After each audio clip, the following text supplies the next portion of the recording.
আমি আপনাদের সঙ্গে হোটেল স্টাইলে মোগলাই রেসিপিটা শেয়ার করব।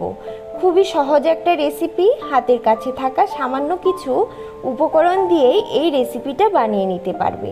সবার প্রথমেই আমি নিয়ে নিচ্ছি 2/3 কাপ ময়দা, ভালো করে চেলে নিলাম। দিয়ে দিচ্ছি 1/4 চা চামচ নুন, 1/2 চা চামচ সাদা তেল। ভালো করে নুন আর তেলটা ময়দার সঙ্গে মিশিয়ে নিচ্ছি। মেখে ভালো করে ময়াম দিয়ে দেব। ময়াম যত ভালো হবে রুটিটাও তত ভালো হবে আর খেতেও অনেক টেস্টি হবে। এবার রুম টেম্পারেচারে থাকা ফিল্টারের জল অল্প অল্প করে এর মধ্যে দিয়ে একটা ডো তৈরি করে নিচ্ছি। বাড়িতে পরোটার ডো যেমন হয় ঠিক একই রকমের ডোটা হবে। ডোটা তৈরি করা হয়ে গেছে। আরও কয়েক সেকেন্ডের জন্য ভালো করে একটু মুথে নেব। এর ফলে ডোটা একদমই সফট হয়ে যাবে। সামান্য তেল ডোয়ের উপরে এইভাবে ছড়িয়ে মাখিয়ে দিচ্ছি।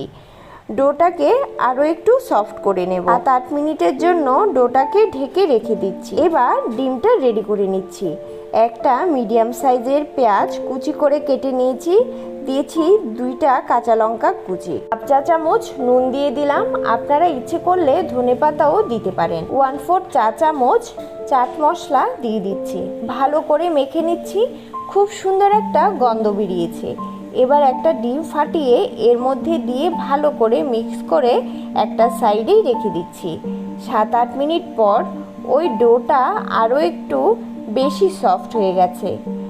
আর একটু ভালো করে ডোটা মেখে লেচি কেটে নিচ্ছি। এবার একটু ময়দা ছিটিয়ে একটা লেচিকে একটু বড় করে বেলে নিচ্ছি।